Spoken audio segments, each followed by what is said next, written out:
예, 오늘 창세기 3장 16절부터 19절 그 말씀의 제목이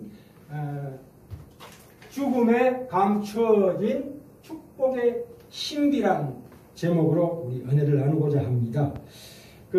이 죽음에 대해서 얘기하면 참으로 우리가 우울해지고 근심이 됩니다. 그러나 고린도후서 7장 10절에 보시면 뭐라고 말씀이 나와 있냐 하면 하나님의 뜻대로 하는 근심은 하나님의 뜻대로 하는 근심. 하는 근심은 하나님의 뜻대로 하는 근심은 후회할 것이 없는 구원에 이르게 하는 회개를 이루는 것이요. 아멘. 세상 근심은 사망을 이루는 것이라. 아멘. 보라, 하나님의 뜻대로 하게 한 이 근심이 너희를 얼마나 간절하게 하며 얼마나 변명하게 하며 얼마나 분하게 하며 얼마나 두렵게 하며 얼마나 사모하게 하며 얼마나 열심히 있게 하며 얼마나 벌하게 하였는가. 너희가 저 일에 대해 일절 너희 자신을 깨끗함을 나타내었느니라. 자신의 깨끗함을 나타낼 수 있는 죽음에 대한 하나님의 말씀이십니다. 오늘 창세기 3장으로 갑니다. 3장 16절. 16절에 보시면 여자에게는 뭐라고 그럽니까? 잉태하는 고통을 크게 더하리니 이렇게 나와 있죠. 그리고 너는 남편을 사모하고 남편은 너를 다스릴 것이니라. 그대로부터 남자와 여자 부부관계는 원수관계입니다. 그렇죠? 안 그렇습니까? 원수관계예요. 자, 이제 그 유래가 나오는 거죠. 부부는 남자와 여자는 한시적 원수관계입니다. 영원한 원수관계가 아니고 한시적 원수관계예요. 그걸 우리가 이해하시고 서로 부딪히는 가운데에서 우리 인격이 닦아진다는 하나님의 축복입니다. 그게. 결혼이라는 것은 결혼과 죽음은 하나님의 큰 축복이라고 우리가 반전해서 생각해야 합니다. 그러나 윗절에 보시면 우리 영원한 원수가 있습니다. 그건 사탄 마귀입니다. 사탄 마귀는 영원한 원수고 부부는 한시적 원수다. 이렇게 이해하시면 될 것 같습니다. 그런데 이 18절 19절이 좀 제가 다시 한번 말씀드리겠습니다. 땅이 내게 가시덤불과 은검키를 낼 것이라. 너의 먹을 것은 밭의 채소인즉 내가 얼굴에 땀이 흘러야 식물을 먹고 필경은 흙으로 돌아가리니. 아니 그러면 옛날에 땀을 안 흘렸다는 얘기입니까? 타락하기 전에는. 이게 타락하고 난 후거든요. 그렇죠? 자, 저기 한번 가봅시다. 창세기 1장으로 가봅시다. 창세기 1장에 11절부터 13절까지 이게 창조 3일에 여기 초목을 창조하셨습니다. 제가 읽을게요. 창세기 1장 11절부터 13절까지 하나님이 가라사대 땅은 풀과 씨 맺는 채소와 각기 종류대로 씨 가진 열매 맺는 과목을 내라 하시매 그대로 되어 땅이 풀과 각기 종류대로 씨 맺는 채소와 각기 종류대로 씨 가진 열매 맺는 나무를 내니 하나님이 보시기 좋았더라. 분명히 채소를 만드셨는데 초목을 만드셨는데 2장 5절에 가볼까요? 2장 5절에 5절 6절 말씀이 틀립니다. 그렇죠? 창세기 2장 5절 6절 제가 읽겠습니다. 여호와 하나님이 땅에 비를 내리지 아니하셨고 경작할 사람도 없었으므로 들에는 초목이 아직 없었고 밭에는 채소가 나지 아니하였으며 이렇게 말씀하시고 계십니다. 이게 무슨 얘기입니까? 이 창세기 2장 5절 6절에 나오는 말씀은 창세기 1장에 아까 그 창조에 한 것의 또 다른 각도를 조명한 겁니다. 그러니까 사람이 재배함으로만 자랄 수 있는 특수한 초목을 가리키고 있습니다. 지금 이거는. 그렇죠? 2장 5절 6절은 창세기 1장 11절부터 13절까지 지은 초목이 아니고 이 초목은 사람이 경작해야 나는 초목이다 이 뜻입니다. 그렇죠? 그래서 2장 5절 6절에 나오는 경작하는 최소를 얘기합니다. 들이나 밭에서. 그러니까 이게 무슨 얘기냐면 최초에 아담도 사실은 노동을 했습니다. 엄밀하게 얘기하자면. 그건 뭐냐? 다스림이죠. 다스림의 수고와 보람. 땀 흘리면서 고통하는 게 아니고 즐겁게, 아주 즐겁게 우리에게 주신 이 통치권이죠. 다스림의 권세를 땅에 행사했다 이 뜻입니다. 그렇죠? 이해가 되십니까? 그래서 그러나 이제 타락하고 나니까 이게 뭡니까? 땅이 아까 18절 3장 18절 다시 갈까요? 땅이 내게 가시덤불과 엉겅퀴를 낼 것이라 너의 먹을 것은 밭의 채소인즉 이렇게. 야, 내 발걸에 땀이 흘러야 식물을 먹는다. 이거는 고통입니다. 안 그렇습니까? 그렇죠? 힘써서 고통스럽게 일하는 모습입니다. 이게 말하자면. 그렇죠? 이게 왜 이런 말씀이 나오냐면 우리가 이 땀을 흘리며 고통하는 것은 사실은 죽음의 전주곡입니다. 그렇죠? 안 그렇습니까? 아담이 이 땀 흘리는 고통 가운데 사는 것은 결국 죽음의 시작이다 이렇게 보십니다. 그렇죠? 고통이라는 것은 죽음의 시작입니다. 안 그렇습니까? 그리고 이 고통, 그렇죠? 고통이라는 것은 사실은 죽음의 시작이다. 이렇게 이해하시면 됩니다. 자, 19절 볼까요? 근데 여기서 제일 중요한 말씀이 뭐냐면 19절 하반절에 너는 흙이니 흙으로 돌아갈 것이니라 이렇게 말씀하십니다. 이야, 그죠? 이게 죄값으로 말미암아 사망이 죽음이 임하는 방법을 얘기하고 있습니다. 그렇죠? 안 그렇습니까? 근데 우리가 보통 이 육신이 흙으로 되어 있으니까 당연히 죽는 거 아니냐 이렇게 생각할 수도 있습니다.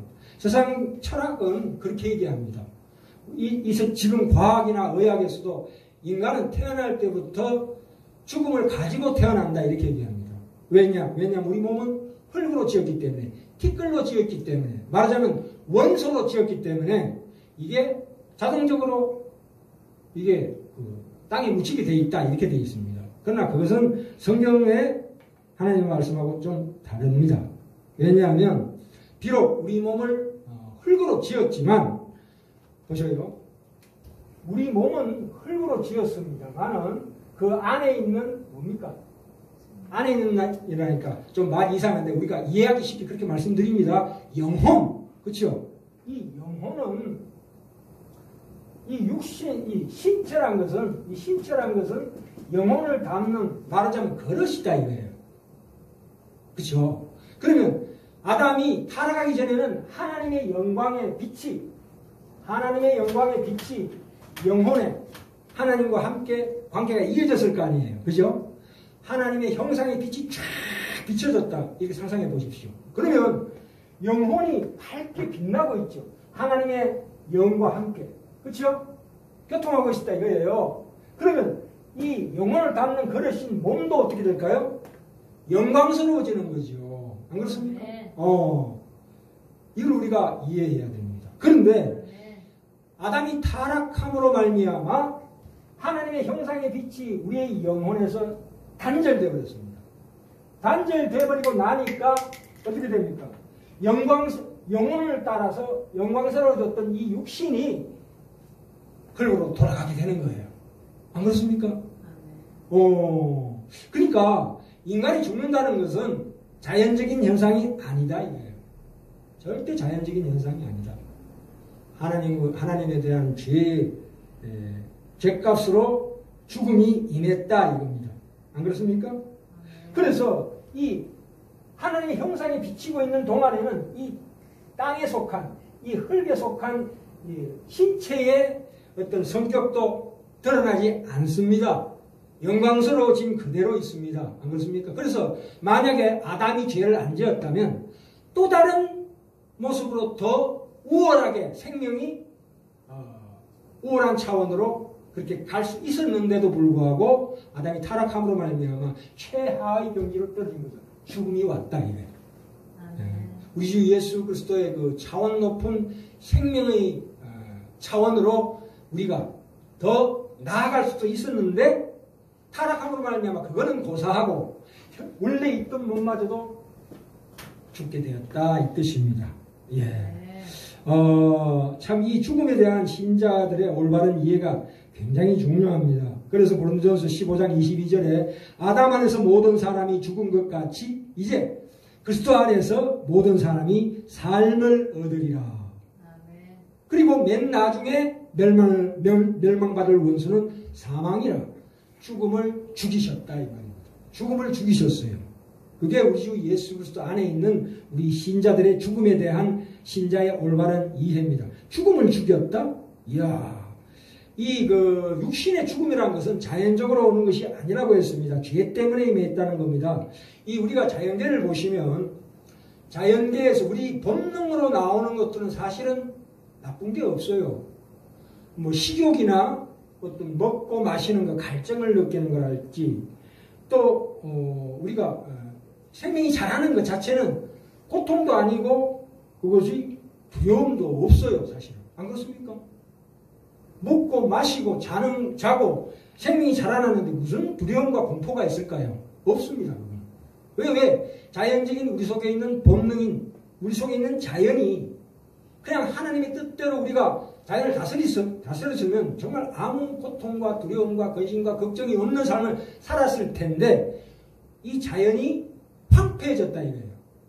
땅이 저주를 받았다. 왜 저주를 받았을까? 인간이 죄를 범함으로 말미암아 사람이 다스리고 지배해야 될 이 땅도 저주를 받아서 그 자연 자체가 도리어 인간을 해롭게 하는 존재로 됐다 이게. 그렇죠? 가시와 멍시가 나온다 이 말이에요. 예. 그래서 우리가 이 자연에 있는 것은 다 하나님의 뜻대로 순조롭고 이 자연의 기능 발휘가 정상적으로 나타나는데 이 가시와 멍시로 말미암아 인간의 타락한 결과를 우리가 먹는 겁니다. 그렇죠? 경작을 하지 않으면 땅이 황폐해져요. 그게 우리 죄의 타락의 결과였다 이 뜻입니다. 예. 자, 그러면 전도서 7장으로 가볼까요? 구약 성경 954쪽입니다. 954쪽이요.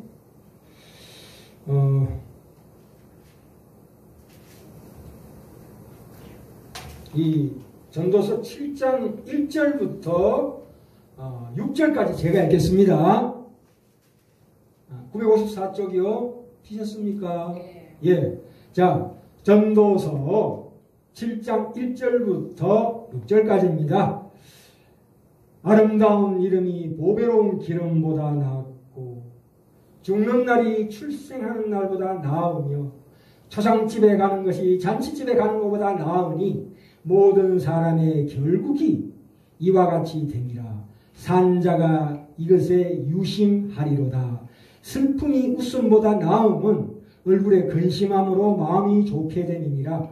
지혜자의 마음은 초상집에 있으되 우매자의 마음은 연락하는 집에 있느니라. 사람이 지혜자의 책망을 듣는 것이 우매자의 노래를 듣는 것보다 나으니라. 6절에 우매자의 웃음소리는 손밑에서 가시의 나무에 타는 소리 같으니 이것도 헛되니라. 이렇게 나옵니다. 자, 우리가 이 죽음을 생각하는 이유가 뭘까요? 지금 현재 세상의 세계 인구가 70억 명입니다. 근데 우리가 평균 수명을 80세로 잡았을 경우에 1년에 1억 명이 죽어나갑니다. 그렇죠? 1년에 1억 명이 죽어나가요. 그러면 하루에 27만 명이 죽는다는 얘기예요. 이것이 우리가 직면한 현실입니다. 그런데 왜 사람들은 죽음에 대해서 생각하지 않으려고 할까요? 그것은 두려움 때문입니다. 두려움은 하나님의 정죄입니다. 우리는 하나님을 경배하고 하나님만 두려워해야지 다른 것은 두려워할 필요가 없다는 말씀입니다. 우리가 구원받은 우리는. 그렇죠? 하나님을 경배하고 하나님을 두려워하는 것은 괜찮으나 다른 세상 가운데 어떤 죽음에 대해서 두려움은 생각은 아니다 이거예요. 이 죽음을 내가 나도 어딘가 죽는구나 하는 생각을 하는 순간에 바로 오늘의 상황이 나의 상황이 보입니다. 그렇죠? 그렇구나. 인간은 죽는구나. 길어야 80, 100살에 죽는구나. 그러면 지금 내게 주어진 이 시간이 참으로 엄청난 축복의 시간으로 느껴지게 됩니다. 그렇죠? 안 그렇습니까? 그래서 진실한 어떤 가치를 찾게 됩니다. 비로소 하나님이 우리에게 주시는 진정한 진리가 무엇인가를 생각하게 하고 그 가치관이 형성이 되는 거예요. 그죠? 그리고 그러면 인생은 짧고 죽음은 반드시 내게 올 텐데 죽음 뒤에는 과연 뭐가 있을까? 이렇게 생각하게 돼요. 인간은 육신이 죽는다고 죽는 존재가 아니죠. 누구나 알다시피 우리는 영적인 존재입니다. 영생하는 존재예요. 안 그렇습니까? 나는 영생하는 존재구나 하는 영적인 존재. 우리가 비로소 이 시간과 공간 속에 있는 존재가 아니구나. 우리 존재 자체가. 시간과 공간 속에 허덕거리며 사는 존재가 결코 아니었구나 하는 걸 깨닫게 됩니다. 그래서 이 시간과 공간을 초월하는 어떤 하나님의 품에 있는 근원, 그 성숙을 향해 나아갈 수 있게 만듭니다. 그렇죠? 이것이 진정한 지혜다 이 뜻입니다. 오늘 전도서 그죠? 죽음은 언제나 우리와 함께 있습니다. 죽음을 제대로 대면할 때 삶을 제대로 볼 수 있습니다. 죽음이야말로 삶의 최대의 사건입니다. 우리를 영생에 대한 이 각성을 하게 하기 위해서 하나님은 우리에게 죽음을 주셨습니다. 영생에 대한 그 각성, 준비 없이 살지 마라. 영생을 준비해라. 그 철학자 하이데거라는 사람이 무슨 말을 했냐면 우리는 태어나면서부터 죽을 만큼 충분히 늙었다. 얼마나 바른 말입니까? 이 사람은 예수 믿는 사람 아닌데도 이런 말을 합니다. 스피노자도 그랬죠. 술 먹고 이런 얘기를 했습니다. 내일 지구의 멸망이 올지라도 오늘 내가 사과나무 한 그루 심겠다는 것은 무신론자인데도 그런 좋은 말을 했어요. 이 하이데거도 그 얘기했습니다. 다시 한번 읽어볼까요? 우리는 태어나면서부터 죽을 만큼 충분히 늙었다. 언제 죽을지 모른다 이 얘기입니다. 그죠? 우리가 참 두렵습니다. 죽음을 생각하면 저도 마찬가지예요. 그러나 그럴수록 더욱더 알아야 합니다. 삶과 죽음인데 죽음은 그 서로 상대 개념인 죽음을 생각하지 않고 어떻게 삶을 생각할 수 있습니까? 그죠? 우리가 의식적이든 무의식적이든 우리의 삶을 죽음이 지배하고 있습니다. 안 그렇습니까? 그렇죠? 세상의 모든 종교나 철학이나 학문까지도 예술까지도 예술 작품의 대작을 보면 전부 생과 사를 얘기하고 있어요. 죽음과 삶을 얘기하고 있습니다. 단순히 결혼 이야기 해가지고 소소한 일상에 서로 주고받고 치약 어떻게 짰느니 왜 치약을 이따구로 짜냐 부부 간에 싸우는 거 그것이 드라마의 하나의 어떤 그 갈등의 구조죠. 그러나 그거는 사실은 진리는 아니잖아요. 예술 작품이라는 게 진성미 진리가 포함이 되어 있어야 되는데 예술 작품의 대작이라는 것은 반드시 죽음이 들어가야 합니다. 그래서 사진작가가 최고로 찍는 작품이 어떤 작품인 줄 아세요? 다 아시죠? 그 시골에 늙은 할머니의 그 박고랑 같은 얼굴을 딱 하나 찍어가지고 그걸 그 사진을 최고의 대작으로 치지 않습니까? 얼마나 삶에 대한 죽음에 대한 엄숙한 선포입니까? 그죠? 사람이 이때까지 내가 어떻게 태어나고 어떻게 살아왔냐가 중요한 게 아니고 앞으로 어떻게 죽음을 맞이할 것인가 이것이 우리에게 주는 가장 중요한 명제요. 우리의 중대한 사건입니다. 제가 예전에 전도할 때 영안실이나 중환자실, 옛날에 중환자실도 슬쩍 몰래 들어갔었어요. 또 무덤 이런 걸 보면은 드디어 내 마음속에 하나님을 생각하게 하는 그 참으로 귀한 생각이 올라옵니다. 그죠? 보통 우리 지나간 그 과거 역사를 보면은 서울에도 종묘가 있잖아요. 죽음 모신 사당이 있잖아요. 그 시대의 하나의 가치가 그런 무덤에서부터 시작된다고 보시면 됩니다. 그래서 우리가 후회 없는 인생을 살아야 합니다. 그럼 우리가 필요 이상의 공포에서 벗어나서 죽음을 바로 이해하고 그 죽음을 극복하는 삶, 물론 극복이라는 게 말이 이상하지만 그러나 최대한도로 우리가 아름다운 죽음을 맞이해야 되겠다 이 말입니다. 그렇죠? 이것이 우리의 목적이 되어야 되고 우리 삶의 목표가 되어야 됐다. 하나님, 참으로 하나님 경건하게 죽게 하옵소서. 이렇게 기도 항상 드려야 합니다. 경건하고 참으로 새롭게 아름답게 평화롭게 평안 가운데서 주여 어서 오시옵소서 하는 이 죽음을 맞이하는 신자의 마지막이 이래야 된다고 믿습니다. 그래서 다음 시간에는 죽음을 앞에 둔 우리의 사도들과 신앙의 선배들의 죽을 때 그 고백을 한번 들어서 예로 들겠습니다. 얼마나 우리에게 희망을 주는지 모릅니다. 다시 전도서 7장 1절로 갑니다. 자, 여기 아름다운 이름이라고 나옵니다. 이 이름이라는 것은 안철수 씨가 그분의 좌우명이 세상 가운데 이름을 남기는 거래요. 그 이름이 아니에요, 이거는. 여기서 아름다운 이름이라는 것은 세상에 남기고자 하는 이름이 아닙니다. 물론 안철수 씨가 얘기하는 세상에 이름을 남기는 것 자체도 좋지만 그러나 그것과 결코 비교할 수 없는 아름다운 이름이다. 이건 뭐예요? 생명책에 기록된 나의 이름이다 이거예요. 생명책에 기록된 하나님의 생명책에 기록된 나의 영광스럽고 아름다운 이름이다. 이게 최고의 명예다 이거예요. 이 이름이 보배로운 기름보다 낫고 세상의 어떤 다이아몬드보다 낫고 죽는 날이 출생하는 날보다 낫다 이 뜻입니다. 야, 이 왜 죽는 날이 출생하는 날보다 낫다고 그럴까요? 성경에는 정확하게 원칙적으로 세상 가운데 명예를 추구하는 삶을 제약시합니다. 세상 가운데 명예를 중시하는 것. 나의 나된 모습을 세상 가운데 떨치려고 하는 마음 자체를 죄악시합니다. 누가복음 16장 15절에 나중에 한번 찾아보십시오. 거기서 예수 그리스도께서 율법과 하나님 나라를 비교하면서 너희는 사람 앞에서 스스로 옳다 하는 자이나 너희 마음을 하나님께서 아시나니. 아멘. 사람 중에 높임을 받는 그것은 하나님 앞에 미움을 받는 것이니라. 분명히 그렇게 말씀하셨습니다. 예수님께서. 진실한 신앙생활은 사람들에게는 알려지지 않을지라도 하나님 앞에서는 그 이름이 도리어 아름다운 명예로운 이름이 되는 겁니다. 그렇죠? 참 귀한 말씀입니다. 이 고린도후서 6장 8절부터 10절에 보시면 우리의 삶은 우리가 죽음을 의식할 때에 제사장의 삶을 삽니다. 이중직의 삶을 산다 이 뜻입니다. 이중직이란 게 뭘까요? 잠깐 거기에 주보를 꽂아 놓으시고 전도 7장 1절에 주보를 꽂아 놓으시고 고린도후서 가볼까요? 6장으로 갑니다. 신약성경 290쪽입니다. 291쪽. 예, 책갈피 꽂아놨습니다. 여기 보시면 제가 읽겠습니다. 신약성경 290쪽, 291쪽, 고린도후서 6장 8절부터 10절까지입니다. 제가 읽겠습니다.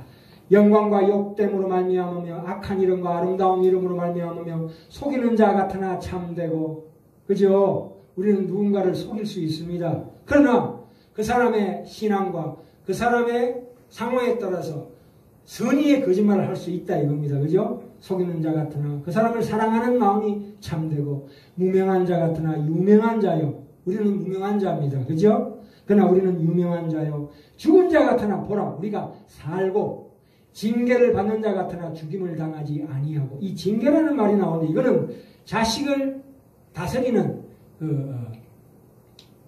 뭐라고 그래요? 부모가 자식에게 매질하는 거예요. 사랑의 매지요. 그래서 우리가 육체적인 죽음은 징계의 절정입니다. 절정. 우리를 사랑하시는 하나님의 가장 큰 징계입니다. 사랑의 매다 이겁니다. 10절에 근심하는 자 같으나 항상 기뻐하고, 가난한 자 같으나 많은 삶을 부유하게 하고, 아무것도 없는 자 같으나 모든 것을 가진 자로다. 예, 우리 신자의 참 그 속에 든 진리입니다. 그죠? 아멘. 자, 7장 1절 다시 가볼까요? 전도서 다시 돌아갑시다. 전도서 7장 1절. 이 7장 1절에 죽는 날이 출생하는 보다 낫다고 그랬습니다. 이 말씀은 출생하는 날이 무조건 나쁘다는 그 어떤 염세주의가 아닙니다. 무조건 출생하는 날이 나빠서 인도 사람들은 출생하면 운대요. 죽으면 웃는다고. 근데 그거는 염세주의예요. 비관주의고, 그게 아니고 상대적으로 비교하는 말씀이에요. 출생이 낫냐, 죽음이 낫냐 했을 때 죽음이 훨씬 더 가치가 있다. 다시 말해서 죽음이라고 하면 죽으면 어떻게 됩니까? 우리 죄가 완전히 사라져버려요. 죄의 관점에서 좋다 이 말입니다. 우리가 태어나는 순간부터 우리는 아담의 죄로 말미암아 죄가 유전이 돼가지고 끊임없이 죄를 짓게 되어 있습니다. 우리의 생명은 하나님께서 한 사람 한 사람 은밀하게 얘기해서 한 사람 한 사람 이렇게 창조하십니다. 옛날부터 그냥 이 영혼이라는 것은 이렇게 이어지는 게 아니에요. 죄는 이렇게 이어져요. 유전으로 이어지지만 우리 한 사람 한 사람의 생명은 하나님께서 특별히 그 한 사람 한 사람을 아주 정성스럽게 만드신 거예요. 아멘. 내 영혼은 하나님께서 따로 내 한 영혼을 따로 만드셨다고요. 아멘. 그걸 잊지 마셔야 돼요. 그렇기 때문에 하나님께서 그 죄와의 관계를 완전히 끊게 하기 위해서 나에게 죽음을 주시는 거예요. 아멘. 죄를 끊게 하기 위해서. 죽으면 어떻게 돼요? 죄하고는 완전히 상관없어집니다. 안 그렇습니까? 아멘. 그래서 마음이 부드러워집니다. 죽음을 앞에 둔 사람은 참으로 마음이 부드러워지고 유들유들해지고 온유와 자비와 긍휼이 넘칠 수 있습니다. 급속한 하루만이라도 급속한 성화를 이룰 수 있는 그런 기가 막힌 하나님의 기적의 축복이 올 수도 있다 이거예요. 아멘. 내가 홍수 상태에 빠져 있을 때 비로소 하나님 제가 과거를 회개합니다. 하나님 아버지 저를 제 영혼을 받아주시옵소서. 그 순간에 내가 확 성화될 수도 있다 이거예요. 얼마나 기적입니까? 이 죽음이 저주예요? 아닙니다. 아니에요. 우리가 누구도 죽음을 체험한 사람은 없어요. 죽음을 체험하는 순간에 이 세상에 없기 때문에. 그죠? 누가 죽음을 체험합니까? 없어요. 물론 임사 시험에서 죽었다 살아나서 그거 다 거짓말이에요. 일단 거짓말로 칩시다. 성경에 그 말이 안 나오는 것은 다 거기에 귀 기울일 이유가 없습니다. 성경 말씀으로 말미암아 하나님께서 우리에게 밝히 드러내신 것은 우리가 알아야 되지만 밝히 안 드러내신 건 우리가 알 필요가 없습니다. 그러나 하나님은 그 보이지 않는 감추어져 임하는 하나님 은혜 가운데 그게 있다 이거예요. 죽기 전에 우리 급격한 성화를 이루시는 하나님의 지극한 사랑의 손길이 있다는 사실을 분명히 알아셔서 절대 죽음을 두려워하거나 염려하지 마시기 바랍니다. 이것은 제가 제게 하는 말입니다. 예. 자, 여기 2절에 초상집에 가는 게 잔치집에 가는 것보다 낫대요. 나으니 2절에 모든 사람이 결국이 이와 같음이 됩니다. 산자가 초상집에 갔을 때 비로소 이것에 유심하리로다. 아까 이때까지 말씀드린 겁니다. 지혜자의 마음은 초상집에 있다 이 뜻입니다. 6절에 볼까요? 우매자의 웃음소리는 손밑에서 가시나무에 타는 소리 같으니 이게 무슨 얘기일까요? 이 우매자의 웃음소리, 세상의 연락에 빠져서 짓는 쾌락의 웃음소리는 격동으로 몰려옵니다. 왔다가 순식간에 사라져버리고 허무와 절망 가운데 빠지게 만드는 게 세상 연락이에요. 이게 비유로 얘기합니다. 손 밑에, 큰 가마솥 밑에 가시나무를 집어넣으면은 그것을 태우면 어떻게 됩니까? 펑! 펑! 딱딱 이렇게. 장작 타는 건 아주 예쁜 소리 이렇게 타는데 이런 가시나무 넣어놓으니까 어떻게 됩니까? 펑! 틱탁 툭탁 일정하지가 않다 이 뜻입니다. 인간의 삶이라는 것은 세상의 쾌락이나 연락에 빠지면 그것은 바로 이 가시나무 타는 소리와 똑같다. 하나님의 은혜 가운데 들으면 그것은 참으로 귀하다 이렇게 말씀하신 겁니다. 그래서 우리는 근본적으로 마지막으로 우리는 이 제사장의 삶, 이중직의 삶을 삽니다. 그것은 다시 말해서 슬픔, 이 죽음에 대한 육신의 죽음에 대한 슬픔의 기초 위에서 비로소 기쁨을 얻은 자입니다. 그렇죠? 이중직의 삶을 산다고요. 아멘. 우리 마음에 두 마음을 품어야 합니다. 슬픔의 그 지극한 육신의 죽음, 내 부모 처자식이 죽을 때 얼마나 슬픕니까? 슬픔의 기초 위에 기쁨의 탑을 쌓는 거예요. 우리는 이중직의 삶에서 그게 제사장의 삶입니다.